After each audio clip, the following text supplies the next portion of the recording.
안녕하세요. 새벽의 축구 전문가 페누입니다. 오늘은 슈퍼리그가 어떤 배경에서 탄생했는지, 그리고 슈퍼리그가 어떤 방식으로 운영될 예정인지 살펴보고 슈퍼리그의 긍정 혹은 부정적인 영향에는 어떤 것들이 있는지 살펴보려고 합니다. 한국 시간으로 4월 19일 유럽의 주요 빅클럽들이 참가하는 슈퍼리그가 출범했습니다. 슈퍼리그는 기본적으로 프리미어리그 6팀, 라리가 3팀, 세리에 3팀, 분데스리가 2팀, 리게앙 1팀까지 15개의 창립 클럽이 고정 멤버로 대회에 참여하고, 여기에 5개의 클럽을 클럽의 성과에 따라 매 시즌 새롭게 선발해서 총 20개의 팀이 경쟁하는 대회인데요. 현재까지 15개의 창립 멤버로는 분데스리가 2팀과 리게앙 1팀을 제외한 12개의 팀들이 확정되었습니다. 프리미어리그에서는 맨유, 맨시티, 리버풀, 아스날, 첼시, 토트넘, 라리가에서는 바르셀로나, 레알 마드리드, 아틀레티코 마드리드, 세리에에서는 인터밀란과 AC밀란, 그리고 유벤투스가 슈퍼리그의 창립 멤버로 발표되었는데요. 슈퍼리그의 시작은 기존의 2023-2024 시즌이 될 거라는 예상이 많았지만, 현재는 당장 오는 8월부터 시작할 수 있다는 이야기도 나오고 있습니다. 그리고 슈퍼리그의 대회 방식을 살펴보면 슈퍼리그는 20개의 팀이 2개의 그룹으로 나눠져서 한 시즌 동안 홈앤더어웨이 방식으로 경기를 치르게 됩니다. 따라서 슈퍼리그에 참여하는 팀은 소속되어 있는 그룹에 있는 9개의 팀과 홈과 원정 2경기씩 총 18경기를 소화하게 되는데요. 리그가 종료된 이후에는 각 그룹의 상위 3팀이 8강 토너먼트에 먼저 진출하고, 각 그룹의 4위와 5위 팀은 8강전 진출을 위해 플레이오프에 참여하게 됩니다. 그리고 플레이오프에서 승리한 2팀까지 참여해서 총 8개의 팀이 8강 토너먼트를 시작하고, 여기서 우승팀을 가리는 형태인데요.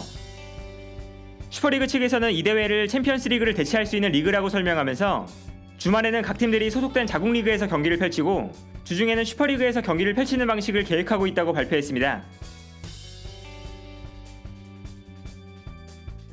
기본적으로 슈퍼리그가 만들어진 가장 큰 이유는 빅클럽들이 돈을 안정적으로 많이 벌기 위해서입니다. 먼저 세계적인 스타 플레이어들을 보유하고 있는 유럽의 빅클럽들은 최근 몇 년 동안 피파와 유에파의 정책에 큰 반발심을 가지고 있었습니다. 피파와 유에파는 월드컵 참가국 확대, 클럽 월드컵 참가팀 확대, 네이션스 리그, 유로파 컨퍼런스 리그의 출범처럼 피파와 유에파가 주관하는 대회를 새롭게 만들거나 수정하면서 경기의 숫자를 늘려가는 모습을 보여줬는데요. 그러나 여기서 문제는 경기의 숫자가 늘어나면서 발생하는 수익의 상당 부분을 피파와 유에파가 가져갔다는 것입니다. 따라서 자연스럽게 유럽의 주요 빅클럽들은 불만이 생기기 시작합니다.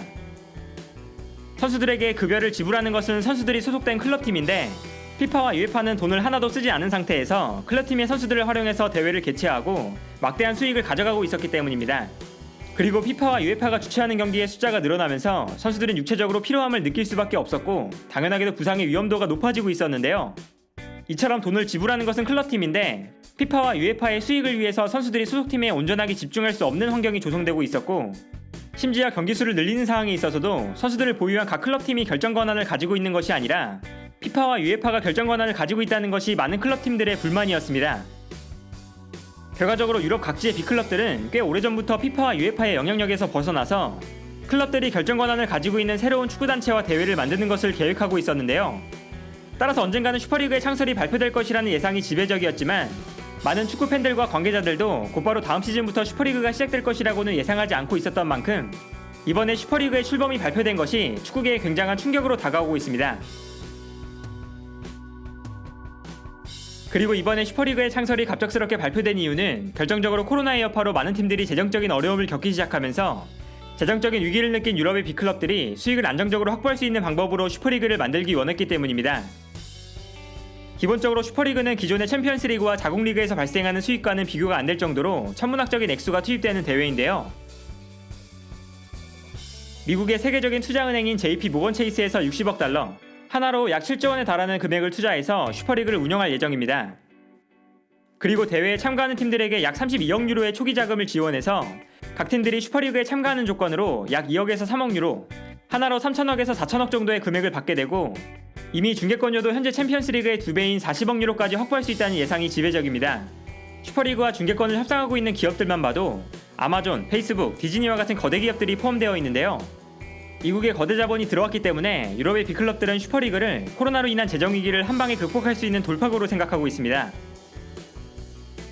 그리고 무엇보다 슈퍼리그의 목적은 슈퍼리그에 참여하는 클럽들에게 안정적인 수입을 보장해주는 것에 있습니다. 여기서 안정적인 수익을 보장하는 가장 중요한 요소는 슈퍼리그에 강등이 없다는 것인데요. 슈퍼리그에 고정적으로 참여하는 15개의 팀들은 국내 리그의 성적이나 슈퍼리그에서의 성적에 관계없이 매 시즌 슈퍼리그에 참여할 수 있는 권한이 주어집니다. 이것은 현재처럼 자국리그에서 부진한 성적을 거뒀을 때 다음 시즌 챔피언스리그에 나오지 못하면서 재정적인 손실을 입게 되는 상황을 만들지 않겠다는 B클럽들의 의지가 담겨있는 규칙이라고 할 수 있는데요. 슈퍼리그의 이러한 형태는 JP 모건 체이스라는 미국 자본이 들어와 있는 만큼 미국의 프로스포츠와 굉장히 닮아있는 부분이 많습니다. 먼저 미국의 4대 스포츠인 야구, 농구, 미식축구, 아이스하키의 가장 큰 특징 중 하나도 강등이 없다는 것입니다. 그리고 강등이 없기 때문에 얻을 수 있는 장점은 기업이나 구단주가 스포츠팀에 막대한 돈을 투자했을 때 손해를 볼 가능성이 거의 없다는 것인데요. 각 팀들은 성적에 관계없이 언제나 팬들에게 인기 있는 최상위 리그에 참여할 수 있기 때문에 최상위 리그에서 얻을 수 있는 중계권료, 최상위 리그의 팀들과 경기에서 얻을 수 있는 티켓 수익처럼 상업적인 이익을 보장받을 수 있는 것입니다. 따라서 구단에 투자하는 입장에서는 수익에 대한 확신을 가지고 투자할 수 있고 그만큼 리그와 구단에 투입되는 금액이 커지는 구조로 이어질 수 있는데요. 이러한 관점에서 보면 현재 운영되는 챔피언스 리그는 투자하는 입장에서 수익의 안정성이 보장되지 않는 대회라고 할 수 있습니다. B클럽들이 막대한 돈을 투자했음에도 불구하고 자국 리그에서 성적이 좋지 않았을 때 다음 시즌 챔피언스 리그 진출에 실패하면서 금전적으로 막대한 손해를 입기 때문인데요. 유럽의 B클럽들은 바로 이러한 부분에서 큰 불만을 가지고 있었습니다. 예를 들면 유벤투스의 아넬리 회장은 런던에서 열린 풋볼 정상회의에서 구단에 투자되는 금액이 보장되어야 한다. 막대한 금액을 수년 동안 투자한 팀이 단 한 시즌 좋은 성적을 거두지 못했다고 챔피언스리그에 진출하지 못한다면 재정적으로 큰 타격을 입게 될 것이고 아무도 축구에 투자하지 않을 것이다. 따라서 아탈란타처럼 단 한 시즌 동안 좋은 성적을 거뒀다는 이유로 챔피언스리그에 진출하는 것이 옳은 일인지 생각해봐야 한다는 발언을 하기도 했습니다. 결과적으로 슈퍼리그에 참가하는 B클럽들이 자국리그의 성적과 관계없이 매 시즌 슈퍼리그의 진출권을 확보한다는 것은 투자 금액의 손실을 최소화할 수 있다는 점에서 B클럽들이 환영할 수밖에 없는 규칙이고 슈퍼리그에 막대한 금액이 투자될 수 있는 이유이기도 합니다. 이제부터 슈퍼리그에 참가하는 팀들은 자국리그에서 성적이 좋지 않아도 슈퍼리그에서의 성적이 좋지 않아도 매 시즌 슈퍼리그에 참여하면서 슈퍼리그가 가진 막대한 중계권료를 얻을 수 있고 B클럽들 간의 경기가 많아지면서 티켓 수익이나 스폰서 금액이 증가하게 될 텐데요. 그러나 문제는 슈퍼리그가 소수의 B클럽들만을 위한 대회라는 것입니다. 유럽의 주요 B클럽들을 제외하면 각 리그의 중소팀들은 리그에서 좋은 성적을 기록한 이후에 챔피언스리그에 나가는 것이 팀의 재정에 엄청난 도움이 되는데요. 챔피언스리그의 중계권료가 크기도 하지만 챔피언스리그에서 만나는 B클럽들과 경기를 하는 것만으로도 평범한 리그 경기에서는 얻을 수 없는 티켓, 중계권, 스폰서 금액을 벌어들일 수 있는 것입니다. 예를 들면 대회는 다르지만 스페인의 코파델레이는 4강전을 제외하면 모두 단판으로 경기가 열리는데 이때 하위리그 팀과 상위리그 팀이 붙게 되면 하위리그 팀의 홈에서 경기가 펼쳐집니다. 3부 리그 팀이 1부 리그 팀을 만났을 때 1부 리그 팀과 경기를 하는 것만으로도 많은 관중이 들어오면서 팀의 수익에 큰 도움이 되기 때문인데요. 그러나 B클럽들만 참여하는 슈퍼리그가 시작되면 중소클럽들은 B클럽을 만날 수 있는 기회, 그리고 대회에 참여하는 것만으로도 얻을 수 있는 수익을 얻을 수 없게 됩니다. 이제 유럽 대항전에서 아탈란타나 레스터시티의 등장은 볼 수 없는 것인데요.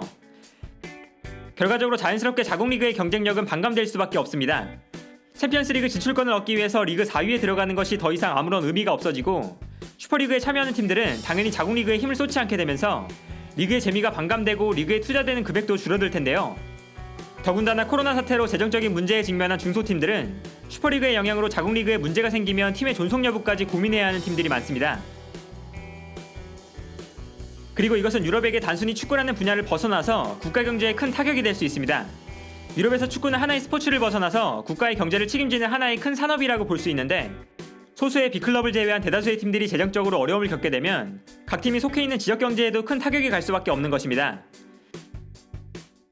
이처럼 슈퍼리그가 출범하게 되면 축구 산업 전체가 흔들릴 수 있기 때문에 영국, 스페인, 이탈리아, 프랑스처럼 각국의 정부에서는 슈퍼리그를 반대한다는 성명과 함께 자국리그의 팀들이 슈퍼리그에 참여하지 못하도록 개입하겠다고 선언한 상태인데요. 실제로 분데스리가에서 슈퍼리그 참가 제안을 받았던 바이에른 뮌헨, 도르트문트, 라이프치히 그리고 리게앙의 파리 생제르맹은 슈퍼리그 참가를 거부한 상태입니다. 그만큼 유럽에서 축구는 국가 경제에 막대한 영향력을 발휘하고 있고 정부가 개입하겠다고 선언한 상태인 만큼 슈퍼리그의 시작이 쉽지만은 않은 상황이라고 할 수 있는데요. 이처럼 갑작스러운 슈퍼리그의 발표로 현재 유럽 축구계는 막대한 자본을 바탕으로 결성된 슈퍼리그와 슈퍼리그를 반대하는 세력이 크게 맞부딪히고 있는 상황입니다. 특히 UEFA가 챔피언스리그 개편안을 발표하는 날 슈퍼리그가 출범을 발표한 것은 UEFA와 유럽의 주요 B클럽들이 첨예한 갈등을 빚고 있다는 것을 알 수 있는 대목인데요. 현재 슈퍼리그의 발표로 UEFA에서는 챔피언스리그와 유로파리그의 일정을 모두 중단했고 피파는 슈퍼리그에 참여하는 팀과 선수들을 월드컵에 나오지 못하게 하겠다고 선언한 상태입니다.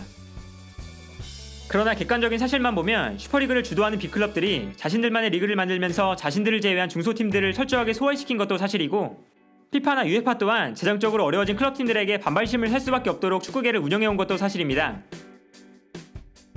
따라서 슈퍼리그가 실제로 운영을 시작하든 안하든 축구계에는 커다란 변화가 만들어질 수밖에 없는데요. 막대한 자본이 슈퍼리그에 존재하는 만큼 유럽의 빅클럽들이 코로나 시대에 재정적으로 많은 어려움을 겪고 있는 자국 리그의 팀들과 상생할 수 있는 방향을 찾는다면 많은 구단의 재정적인 문제를 해결하면서 동시에 축구팬들에게 더욱 재미있는 경기를 선보일 수 있는 계기가 되지 않을까 합니다. 오늘 영상은 여기까지고요. 시청해주셔서 감사합니다.